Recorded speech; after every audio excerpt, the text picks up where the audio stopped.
Thank you, Jen. Good morning, good afternoon, and good evening, everyone. We've got people from all around the world joining this call today, so thank you all for your interest in our session today. My name is David Brown. I'm Head of Pre-Sales for FundTech in the APCA region. I've been around either working for a bank or with FundTech for the last 25 years, and certainly do enjoy the challenges of the payment space. I would also like to thank you for joining us with our panel that we have. Today's session is going to be 45 minutes conversation between the panelists and a Q&A session that will follow for approximately 15 minutes. So as Jen said, please feel free to send us questions in the Q&A box.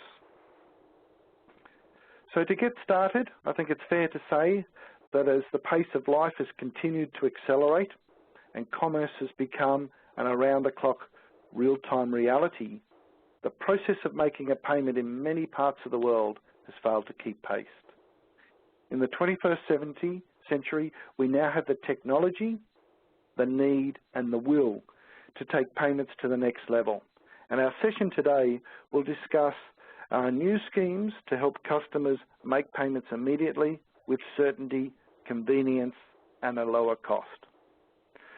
So joining me today, I'd like to welcome Bernard Chu. Bernard is Regional Head of Business Analysis and Systems, part of the Corporate Banking, Treasury and Markets area of CIMB. Prior to being at CIMB, Bernard was with Citigroup for 12 years as a Regional Technology Head, 2 years with HSBC, and also with OCBC as Product Head for Cash Management. Welcome, Bernard. Thank you, David. Hi, everyone. I'd also like to welcome Peter Chessman from IBM. Peter joined IBM in 2012. Peter's involved with a number of payments projects with IBM in Australia and New Zealand, working with banks in this area. Peter has over 19 years of working in the banking space. Peter previously was employed in South Africa with 2 of the 4 major banks there, where he held the role of industry chairperson for South Africa's real-time payments implementation, called RTC, real-time clearing. Welcome, Peter. Yes, great. Good afternoon, good evening. Thanks, Peter. And finally, we have Ricky Lim, who is Senior Vice President and Head of Regional Cash Management at OCBC. Until recently, Ricky was also the MD of BCSIS, the company that built and launched the FAST solution for Singapore. Welcome, Ricky. Hi, everyone. It's good to be here. Thank you.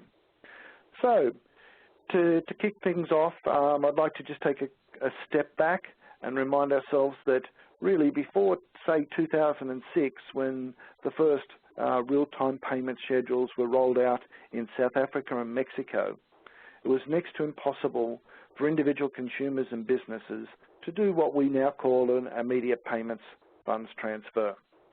So 2006 is not that long ago, and thus cash remained one of the primary vehicles for doing immediate type transactions. But technology has advanced that enables real-time transfer of information in many other areas of our life, from emails to text, messaging, and to e-commerce. So why not be able to do this for payments as well? So today, 8 years on, the world is virtually and universally connected via the mobile communication networks, and we are able to interact across the globe, not just within the country, in real time. Likewise, payment technology has moved from overnight and batch to real time, and in order to remain relevant, banks now must utilize these new capabilities to offer new payment products which were unimaginable just a short while ago. So, on that note, what I'd like to do is to begin with our first question to the panel, which is a little bit about how fast is fast enough. So the concept of end of day or even in a few hours is gone. Today's customers expect payments to be processed in real time, any time. The graph that you can see on the webinar screen now reflects a survey that was done by Glenbrook last year, where it was asking customers, payment industry participants, what they felt was fast enough. As you can see, 49% immediate messaging and settlement was very important, whilst 36% said it was okay to give the payment in a few times a day, every few hours, whilst only a small percentage were saying that it was acceptable now to be crediting the funds to accounts the next day. So when we look at this sort of graph, we can see that the trend is moving from the ACH or the overnight settlement type things to the need for more real-time need. So I'd like to ask the panelists what they feel about these sort of numbers, and do they believe it's a correct reflection of what we're actually seeing in the marketplace. So maybe, Ricky, would you like to start us off? Sure, thanks, David. I'm very glad actually to see that the survey turns out that way. I think it is very clear and kind of like gratifying to see that at least half of the respondents are looking for what we call real-time payments or immediate payments, which is kind of like the case that we have here in Singapore, right? It's immediate debiting or crediting into the beneficiary account. But it is also good to see that the other 36% are also looking for solutions that are perhaps what we can call near real-time. And well, in my opinion, I think the relevance of whether is it real-time or near real-time really depends on the use cases. Speaking from very recent personal experience, I trust that most people might know that FAST as a scheme had already launched in Singapore since March. So a very recent personal experience of mine when I was sort of traveling in Japan probably about 2 months ago. I had ran out of cash, unfortunately, as a tourist, and unfortunately, the bank that I bank with do not have facilities for me to withdraw cash from an ATM. So when I was stranded, I had to turn on my internet banking application on my phone, did a fast transaction to transfer funds over, and that's immediate. And within the next couple of minutes, I could walk up to an ATM to withdraw cash.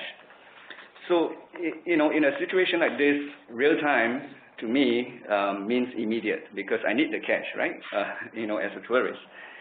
So that's real time, and I think that depending on some of the other kinds of payments, like some perhaps social payments or even some e-commerce payments, the use case there could possibly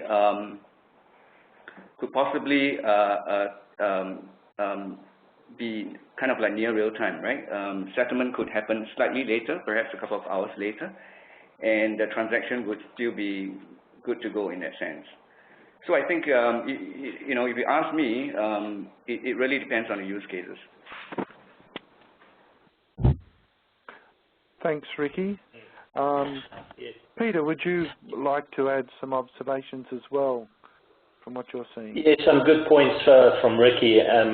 Just to add to it, I think we've got to take a view of where we are today as a society versus where we were 10 years ago. So I think 10 years ago, certainly the question is how fast is fast enough is very relevant. Today, whatever we do, it's all real time. We know we get programs from the US in Australia an hour after it's released. We send WhatsApp messages in real time.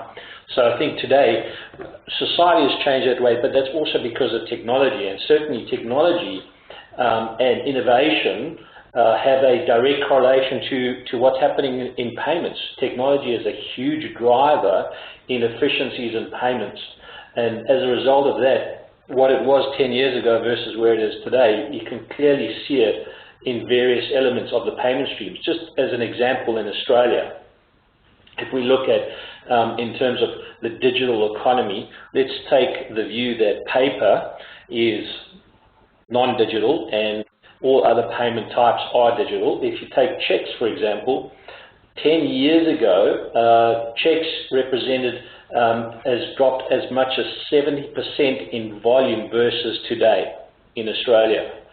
And the trend shows that if it continues that way, and it's most likely going to do, in Australia by 2017 we would see that no checks would be accepted in Australia. That's provided that the current trend continues in that manner. Take, for example, cash, which is now tremendously under pressure with the implementation of NFC and PayPass transactions. So all low-value cash transactions today in Australia is under pressure because you've now got contactless, all driven via technology. Take that versus where it was. Cash represented as much as 70% of payments in 2007. Today in Australia, it's come down to 47%. So this just shows you the move in the digital economy, the driver of technology, and that then provides this coming together of that perfect storm between digital and real-time payments. Some very interesting observations there, Peter, and you know, the fact that cash is also coming down does show that schemes like faster payments, the use of cards and other things are obviously having an impact on that. I'd just like to turn over to Bernard now. Have you got a few thoughts on this? Yeah, I think I agree with Peter in terms of electronics payments, right, is the efficiency to drive the economy drivers, right? If you look at it from a customer perspective, okay, most of the Asia country customers are very familiar with real-time gross settlement, RTGS, you know, high-value payments, which give the perception of real-time or near real-time, regardless of the financial institution settlements and clearing, right? While this type of payments typically command a high transaction fee, right, usually used for high-value payments, the concept of real-time is well understood and expected. Okay, extending the real-time payments to a lower transaction value and giving a lower fees, if not totally free, is a music to the ears of the consumer. Therefore, being shown the possibility, the consumer will demand more, right? And the consumer is also being exposed to alternate payments like mobile transfer, credit cards, debit cards, virtual credit, alternate payments like PayPal and Alipay, right? And I expect the expectation and demand from the consumer will increase, right?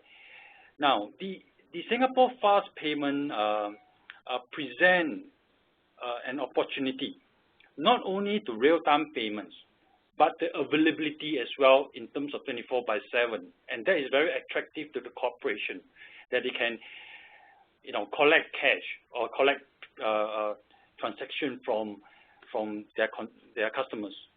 So I believe that the expectation would drive real-time payments even more.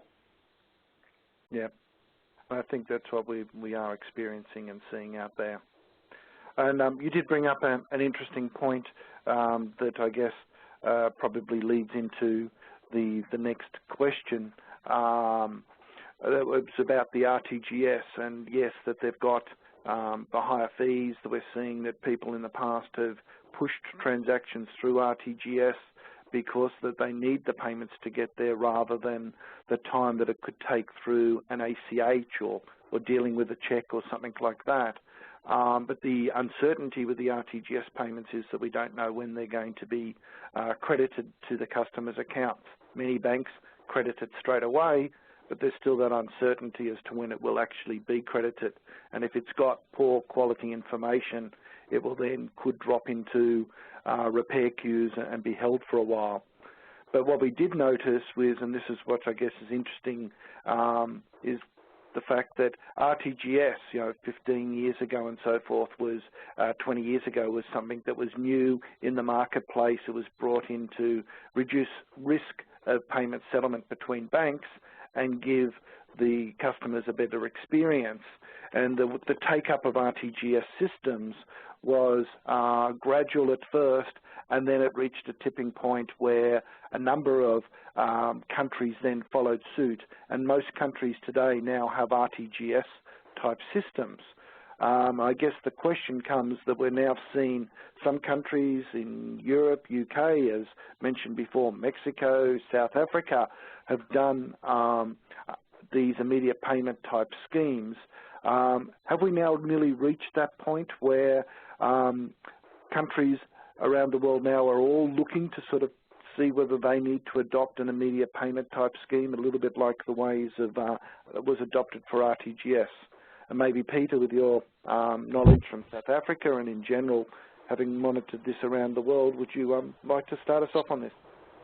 Yeah, great. Thanks, David.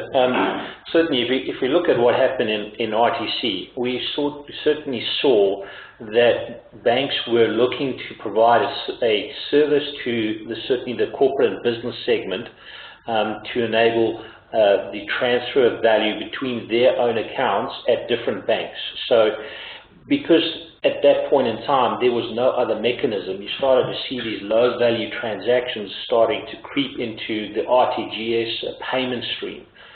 So although it's been constructed and managed from a high value where you've got treasury and liquidity issues to look at, you started to get all of these low-value, $1,000, $10,000 transactions getting in there because of the pressure from corporate and business to do that. So, and again, it was only available during business hours and Monday to Friday, but that was what was left, was to go to an RTGS solution, right? So that was part of the driver, and then add to that is you've got to earn revenue from those transactions. You can't really charge a customer that's going to do a $10,000 or $1,000 transaction and still expect him to pay $30 odd as a transaction fee for that, because you have to put it through RTGS. You need to correlate that with the same amount of efficiency. Therefore, putting into a domestic RTC solution, you now had a lower transaction processing cost, efficiency in payments. Therefore, the bank and the customer benefited from that. And then you've got the transactions going through the right payment stream, so that, as an industry, you can properly manage risk and settlement appropriately. You don't have small value transactions or volumes going through a high value payment system that could potentially have resilience issues. You don't want to jeopardize a $5 million transaction going through RTGS. However, if you look at Mexico, that's the route that they went. They went through RTGS, and that's what they used. And at that time, they did it at 30 minutes. Today, they're pushing it down all the way down to sub-second processing through RTGS. So it doesn't necessarily mean to say that it doesn't work. What is the correct model for that particular region, for that particular country? Yeah. Thanks, Peter. And do you feel that there is now the momentum that other countries are really looking to pick this up and to do the same sort of things, that the RTGS systems in the country is not enough these days, and do that? Absolutely. I think that it ties back to what some of the points that were raised earlier. It's the maturity of technology. I mean, back in RTC, when we did that, the Reserve Bank and certainly the RTGS system was just certainly not capable of running it 24/7. It was purpose-built for an office, so to ask them to do that was difficult. Now that the technology has matured, a lot of regions have seen the success of these real-time payment systems in various countries, UK faster payments as another one. People have got more confidence that this is something that, from an industry point of view, can work and is demanded, and by doing so, you'll bring a lot of efficiencies to an industry.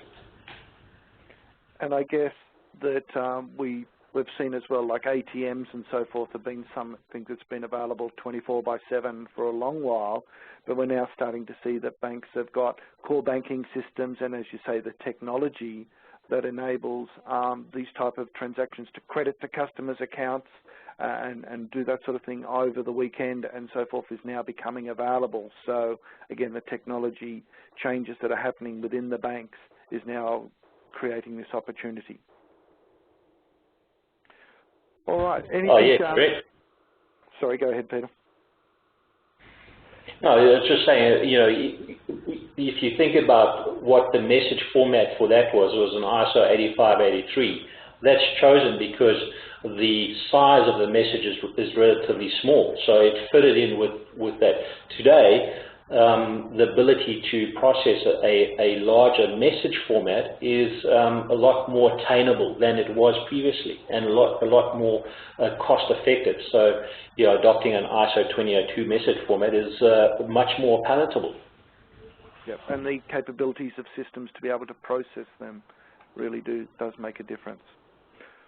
All right. On that note, I guess we could move on to it really is a follow-on question from this, is to do with, do we see that there is likely to be immediate payment schemes in other countries within the Asia-Pacific region, which is what we're really focusing on here today.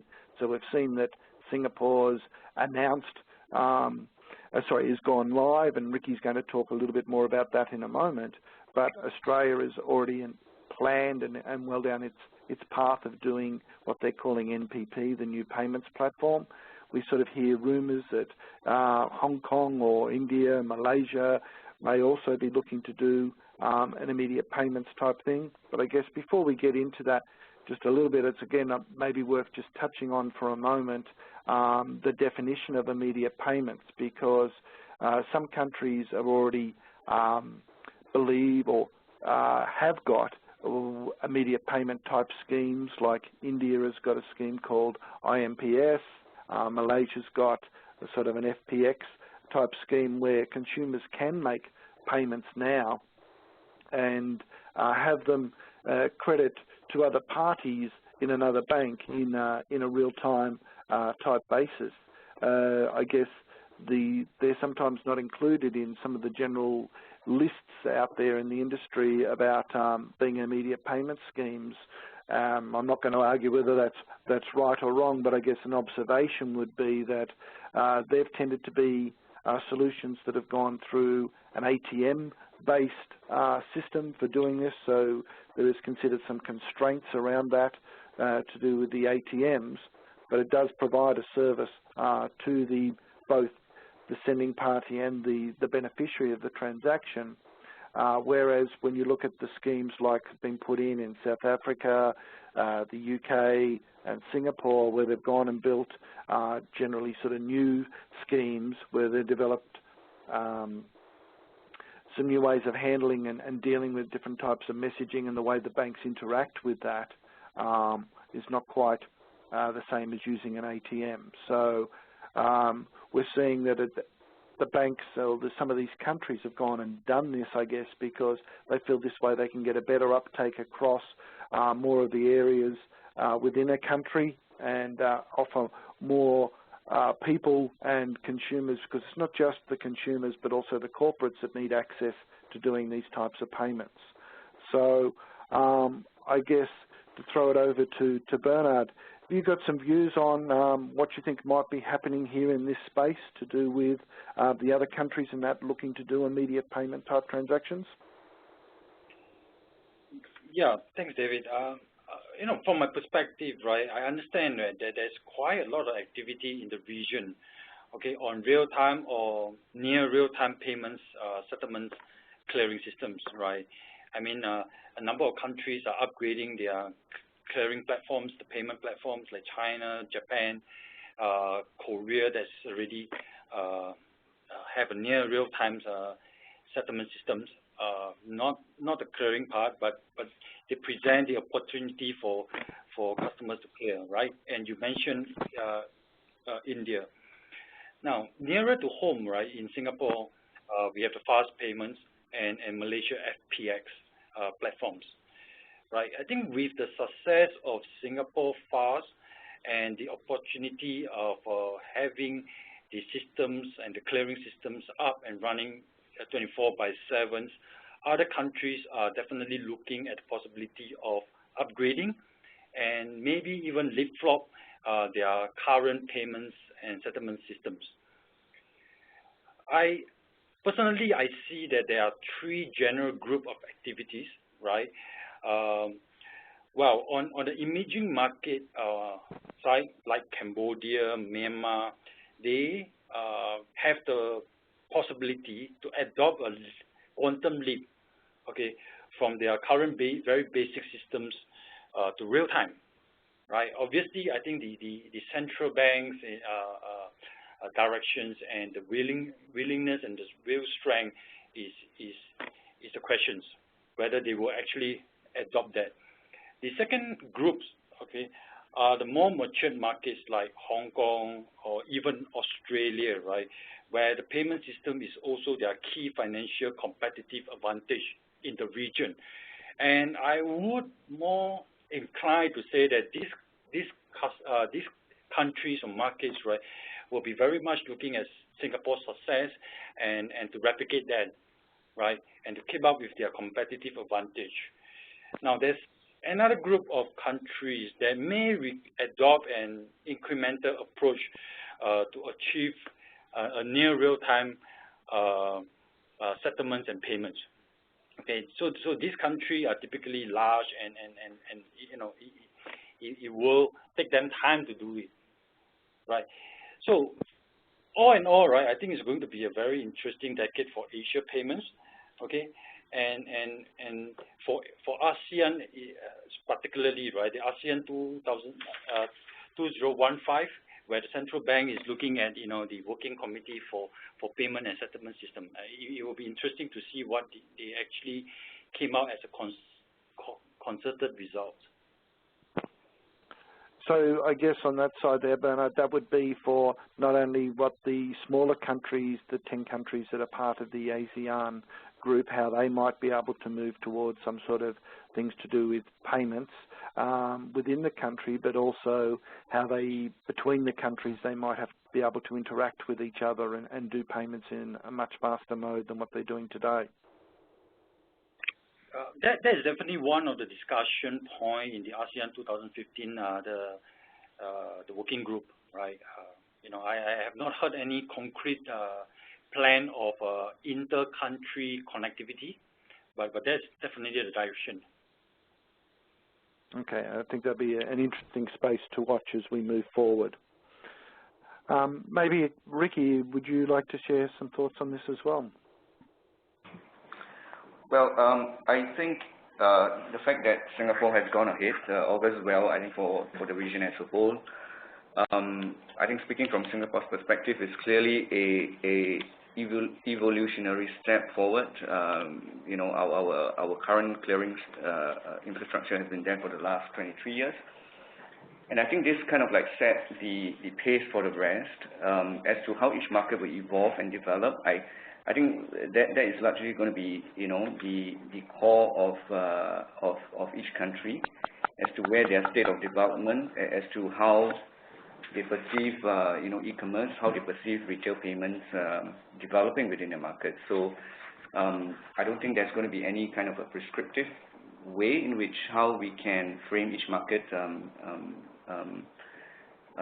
developing. But I do agree with Bernard that, especially for countries that have got fairly basic infrastructure today, it represents a very clear opportunity for them to jump right, to the front without having to worry about the sort of legacy infrastructures that the rest of the countries may have, right? Yeah, I guess that's things we've seen in other countries as well that, didn't have checks to start with and so forth. They completely bypassed, like China, the ability to need and want checks and move much more to the digital type payments and transactions. So, yeah, there is opportunity for those countries to be able to leapfrog and move more to the immediate payments rather than having to go through some of the other steps that other countries have done in the past. A question without notice here, Ricky, and you may can take a moment to think about it. I'm just picking it up from one of our people attending the session, delegates, they've sent through and asked a question about, from a central bank perspective, given your time on the BCSIS and so forth, what were some of the drivers that sort of helped the industry or Singapore decide that they wanted to go ahead with putting in an immediate payment scheme? Are you able to answer something going on now, or I'll let you think about it for a moment? Well, it's fine. I can answer it now if you want. I think for Singapore, there are a couple of key drivers. I think first and foremost is clearly the fact that, despite 2 decades of trying to push for electronic payments, I think the adoption is all right, but it can be better. As a cashless society, we wanted to do better. So I think the impetus to drive down cash and check payments clearly is in the minds of the industry here. So that clearly is one driver. I think that the second driver for us is really the fact that our existing gyro infrastructure that is being used to some extent for B2B as well as B2C payments are rather, well, is rather kind of outdated. The sort of messages that we can carry over that infrastructure has been very limited. And in this age where e-commerce is clearly very, very globalized, and in this age where even between businesses, the sort of information that we need to carry across has got to be upgraded to meet that demand. Again is another driver. And obviously the lure of jumping ahead of perhaps the payment curve is clearly another driver, right? I mean, if we are going to spend the effort and the time and the money to do something, I suppose the industry got together and decided that we wanted to do something that will take us ahead and perhaps will be enduring for the next 10, 20 years. Yep. Okay, thank you for answering that with no notice. And maybe should take the opportunity, since we've talked about FAST, touched on it here, if you could maybe just update a few people with a little of the features to do with FAST, because I think it will be, for those that are not familiar with it, it would be helpful. Sure, most happy to. Well, FAST, or what is known as the G3 project here in Singapore, has been in the works for the last 3 to 4 years, actually. It is basically real-time payments that is targeted at the low-value spectrum of payments in Singapore. Like I mentioned, the predecessor to this was the gyro platform that's been with us for the last 3 years. So G3 or FAST, the first phase of G3, which was codenamed Fast Payments, went live in March this year. This is strictly for real-time direct credits, meaning that you could send a payment from one bank to the other in a matter of seconds. So that has gone live in March. We had, at that time, 14 participating banks, which accounts for some 90 to 95% of all volumes here in Singapore. In the next wave, perhaps in about a year or so's time, another 4 or 5 member banks will come on board. So this scheme, the FAST scheme, operates on truly a 24/7 basis. It has got also 2 settlement periods a day between the banks. But just to stress here, I think as far as consumers or the end users of this scheme is concerned, the credit into the account is practically immediate, right? It has been very encouraging, I must say, since we launched this in March. I think every month we've been seeing increasing volumes. In fact, I think the volumes were a little bit out of our expectations, to be honest. And I think we, even now in the 5th month or so of launch, we are seeing increased volumes from month to month. Come next March, this is when we will begin to launch the second part of this G3 project, which is really the bulk payment phase. This is more, I would probably say, more for commercial payments. And with that launch will come with our adoption of a richer message format, which is the ISO 20022 format. And like I mentioned earlier, this format would be very useful for B2B type commercial transactions, payments, that typically would run into multiple invoice, multiple remittance sort of data capture. So that's coming up in next March, and with that, probably that would be the accumulation, I suppose, of the G2 project here in Singapore. Thank you for that, Ricky, and the update. And Bernard, would you like to add a few observations from your involvement in FAST within Singapore and the region? Yeah, thanks, David. As I said, right, and I do agree with Ricky, right, it's a very exciting for Singapore in terms of the initial launch of the faster payments, and I have seen it and updated that the initial transaction itself is very encouraging, and I think the consumer and the people on the ground is adopting well to these new payment schemes, right? So the current first phase, I think from my perspective, is more targeted at the expansion of the retail customers, okay? But it does present end-to-end opportunities for both the consumer as the corporate as well as the bank once the second phase and third phase of the faster payment is being launched in the subsequent months. Thanks, Bernard. I guess as well too, it's the uptake has been very encouraging there, and what takes place, and you've got some other interesting developments as well within the Singapore to move this to single direct debits as well. Ricky, I guess you're probably the one closer to that. Is there a time frame for that, and when also the associated mandates or e-mandates, as they're calling them, direct debit authorities, as other people may like to refer to them as to when that may all come into play? Yeah, David, I forgot to mention that for real-time direct debit, that will turn on together with the bulk payment next March. As for the electronic direct debits, I think that will happen sometime later. Okay. Beyond and March, you're yeah. expecting there'll be a reasonable uptake of parties that are wanting to be able to do these real-time direct debits, so collecting funds from customers' accounts? Oh yeah, most definitely. I think this will be very big for commercial billers out there. I guess it gives them the opportunity to get access to funds and help in their cash positions rather than having to wait till settlement later in the day that typically has taken place with a lot of direct debit type transactions previously. Absolutely, yeah. B2C type, yeah.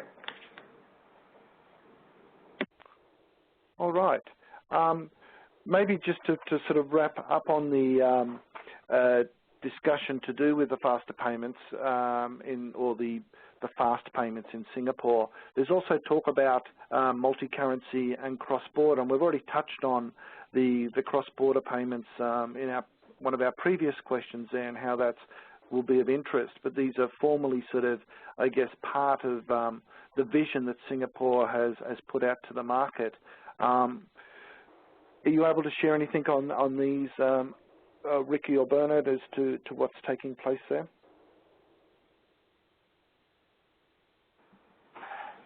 David, I think, well, as far as Singapore is concerned, I think that's the sort of the natural extension.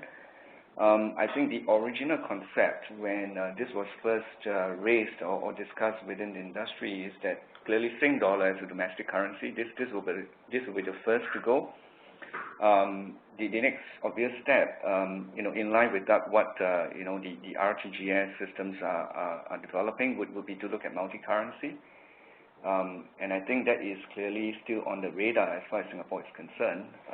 And I believe that even for cross-border, this is something that we hope to achieve in at some point in the future. But clearly, this will also depend on the other markets being ready to do this. Yeah, it does have a dependency on Malaysia or, as Bernard touched on before, the ASEAN countries wanting to have a closer relationship. Singapore sort of putting in place some principles that will allow them to do cross-border payments in the future with the general infrastructure, so they would not be looking at large-scale infrastructure change there within the scheme to be needed to do this sort of thing. I guess will be encouraging as other countries in the region move towards putting in similar immediate payment type schemes. Okay, thank you. Just to move on now, I'd like to touch, and I'll ask Peter to help me here about the new payments platform in Australia, as it's the next country that sort of announced that it's going there. It's already well down its tender process for how it's going to actually do its central scheme and who will be the providers of that. So maybe, Peter, could you share us some of the key characteristics of NPP? Yeah, certainly, great. So NPP is the new payments platform to deliver real-time payments. Some of the key concepts is certainly it's going to be 24/7 real-time credits. It's also going to have an additional feature in there, which is also line-by-line settlement. So part of the in total complete transaction will be the clearing leg, as well as the settlement part of it will also happen, and that will also be 24/7. NPP is also adopting the ISO 20022 format, leveraging the data-rich information that can be associated with that. NPP will only look at line-by-line credits, so single credits, so batch payments will not be part of the scope, and implementation is expected to be live by the end of 2016. Some of the key concepts behind NPP, which is really good, is the concept of creating a basic infrastructure, and effectively that basic infrastructure consists of three pillars which underpin everything, and that is the network, the actual switch itself, and then an addressing service. And the addressing service is going to enable easy payments person to person, where I don't necessarily need to know the exact banking details of the person I want to pay to. As long as I know either their mobile number or their email address, I can key that in. It'll come back to me with the information about the beneficiary. As long as I also know his name and everything correlates, I can then send through the transaction, making, easing the payments process a lot easier for certainly a consumer perspective. But to address a lot of the issues that we've seen in faster payments and RTC and the other initiatives around the world, the great thing that NPP is doing is it's addressing the revenue model by utilizing the overlay services concept, which is the overlay services is going to be where the additional value is going to be derived from utilizing the basic infrastructure. And there you can have a multitude of overlay services which the participants can sign up to and utilize and generate revenue from their customer segments. For example, that may be, you could relate that to Zap in UK faster payments as a potential overlay service provider. And that will also help drive volume into the utilization and the investment that's going to be made by the participants in the basic infrastructure. Thanks, Peter. I think it really is interesting how Australia sort of has learnt from what's taken place in FAST in Singapore, the UK, and other countries around the world, and then looking to add its own adaptations and improvements and changes to the model going forward. Yeah, it certainly looks like that, from the view is not only just to make it happen, but the view is also from a future sustainability perspective as well. It's a really good model. And the revenue generation, as you mentioned. I guess this leads us on to the next sort of question, is about some of the important consistencies across these schemes. As we've talked about, there is the adoption of ISO to too, that most of the schemes now seem to be wanting to utilise and do. The fact that the schemes definitely want to be available 24/7, 365 days of the year, and so forth. But it's, you know, we learn from these, but each country does add its own changes to it. So Bernard, do you have a view on this that you'd like to share with the group? Yes, certainly can.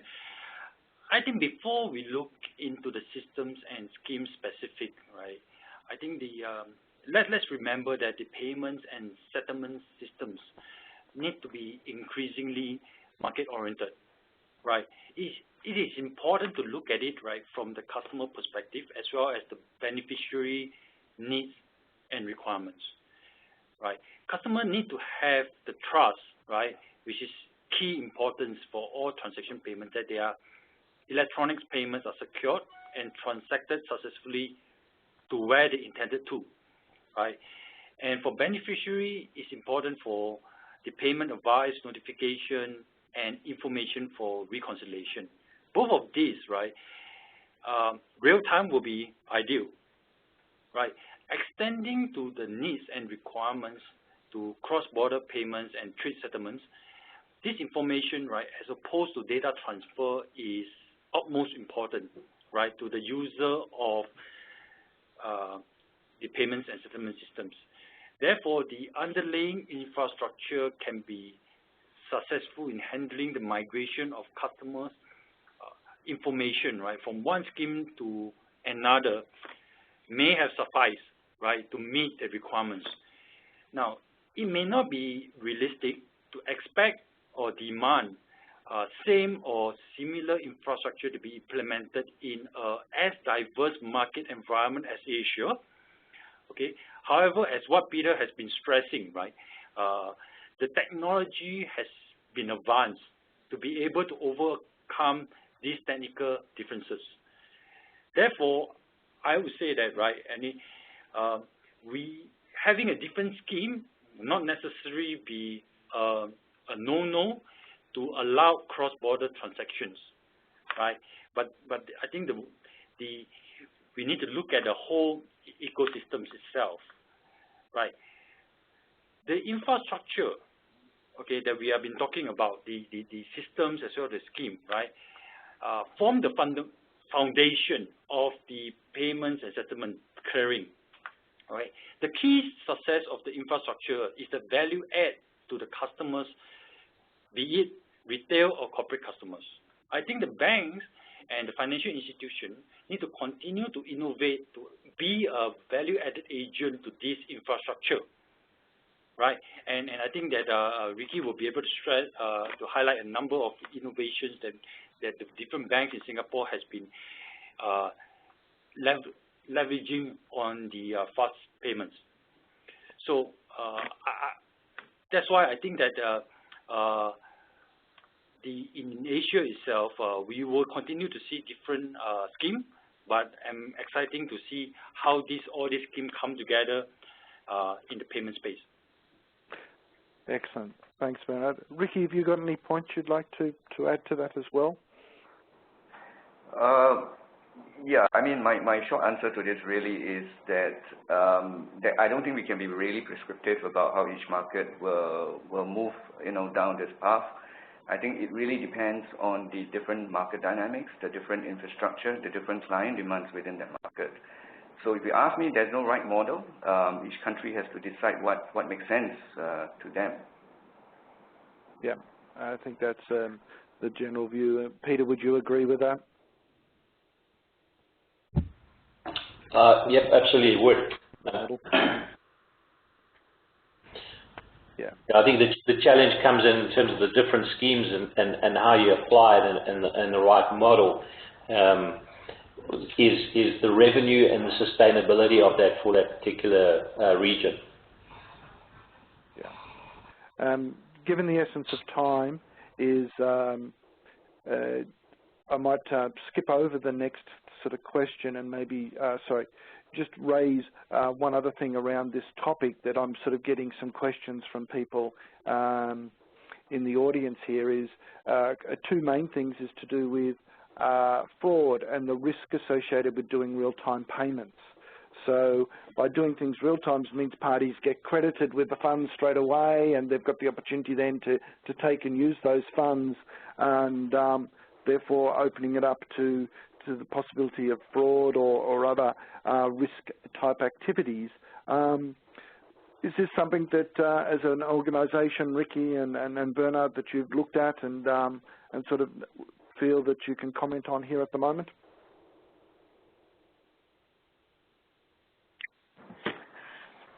David, okay, probably I'll start first, but this topic is a very real and serious topic, obviously. I mean, the notion of risk management, when it comes to a payment scheme like this.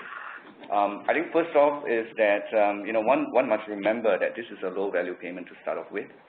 We are looking at hopefully inching out, our cash and check payments using this scheme. And one can argue that even with cash and check payments, that there is some element of risk, right? By turning into sort of real-time electronically, yes, even from a consumer standpoint, in fact, personally speaking as well, when I was making my first fast payment back in March, I had to double-check, the Benny account number quite a couple of times, because the minute I press the button, the money is gone, and it's gone for good, right? So I think from a consumer point of view, it takes time to get into that mentality, that mindset that this is real, right? This is immediate. Now, from a bank standpoint and from a central bank standpoint as well, clearly the element of risk has got to be managed very carefully in terms of how, in a situation where you may have fraud or you may have even the situation of banks coming under stress, how would you be able to properly settle among banks, right? So that dimension of risk management on the bank side has got to be managed very well as well. So this is something that Singapore had gone through quite a lengthy period of deliberations within the industry, even as we launched this scheme. And I think it's true to say too, each bank within the industry sometimes have applied slightly different ways that they want to go about managing the risk elements associated with these payments, but all of them are certainly treated as a very serious topic. Anything additional that you would feel is important to add there, Bernard, or has Ricky covered it pretty well? Yeah, I think I would just answer it in a very generic form, right? Whether speed does increase risk considerably, right? I think for any financial transaction, there are inherent risks that need to be mitigated. Financial institution and central bank has been pretty successful in establishing the track record, and more importantly, right, the trust in the systems, and the process is well regulated. Okay, I think that the speed of completing the transaction does not necessarily decrease the authentication needed to fulfill the transaction. Therefore, right, I think it's not necessary having a speed will decrease the risk or increase the risk rather, right? Yep, that's not the only. Can I just agree with Bernard on that? Absolutely, and that was certainly what we found back in with RDC and from a banking point of view. Absolutely, you do need to address it, and you do need to be aware of it, but because of real time, we didn't see this massive influx of money laundering and value going out of people's accounts. It stayed the same. As banks, we know exactly how to KYC our customers. The same capabilities need to be applied. However, if you are weaker in that area, certainly real-time payments is going to highlight it, because you're opening up an additional avenue for it to happen. But still, you need to have a look at it. Doesn't mean to say you have to now have this uber robust mechanism in there that makes it inconvenient for a customer to transact. Yeah. All right. I've been given the sign to sort of wrap this up now, as appreciate that people have only got a given amount of time for this particular session.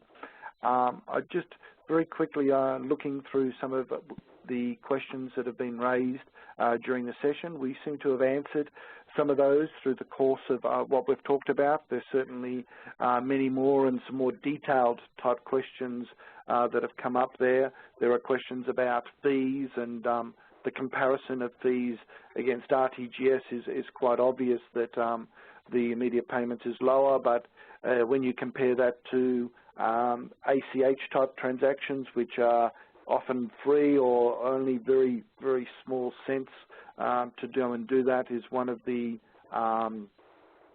challenges out there for banks to be able to generate actual revenue from this. And I think Bernard covered that quite well when he talked about the fact that the value-added features that you need to give, the reconciliation, the additional information and so forth to do that. Unfortunately, we won't have time to dwell into that further. What we'll try to do with some of those questions is respond back to people with some views on that, or they can take it directly up with us later on. So maybe to conclude, I would just ask each of the panelists to give one thought that they would like the participants to take away from this particular session today. So maybe Bernard, if you'd like to start us off there with your one thought, it's the most important thing. Yeah, I think that writing on the point on the fees and the cannibalization of the fees from the bank perspective, right? I guess one thought is that this is exciting and new infrastructure. I think the opportunity and the possibility of this platform, especially for Singapore, fast payment is quite huge, right? And from a bank perspective, one of the points is that we need to continue to innovate, right? To match up to the market expectation and consumer expectation, right? And my favorite thought is that, you know, the banks are constantly being challenged with alternate payments. So the more that we innovate and look at how to value add to the consumer or the corporate payment life cycle, right? That will bring more value to the value chain. Yep.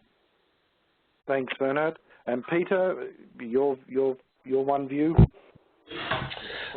Yep, certainly real-time payments is complex, and getting the revenue model across the enterprise and making sure it's sustainable and making sure that you're responsible to your other payment streams is really key, and definitely NPP is going to represent a huge opportunity for the banks here in Australia. Thanks, Peter. And Ricky, lucky last. Okay, well, I mean, speaking as a consumer, as a banker, and perhaps as a vendor who builds fast in Singapore, I must say that this is clearly a step in the right direction. I think this augurs well for the people who are going to use this service. I think we are only beginning to see the start of more innovations to come, which will benefit you know, the people out there who are you know, using banking services. But I must also caution that you know, undertaking a big scale industry initiative like this is clearly not it's not for the faint-hearted. It's a very intensive, a very complex undertaking that you know, any market wanting to do this must be very clear as to what is the outcome that they want to achieve. Thank you very much, Ricky, and thank to you all of your panelists for spending your time today and being able to talk about some of these topics. You know, it is interesting to see the reaction from the participants on the call. I also thank all the participants on the call today for them paying attention and sending questions to us, and hopefully you found this session productive and useful. So on that note, seeing that we've used up our time, I'd like to thank everyone, and I'll hand it back over to the lady, Jen, for to close.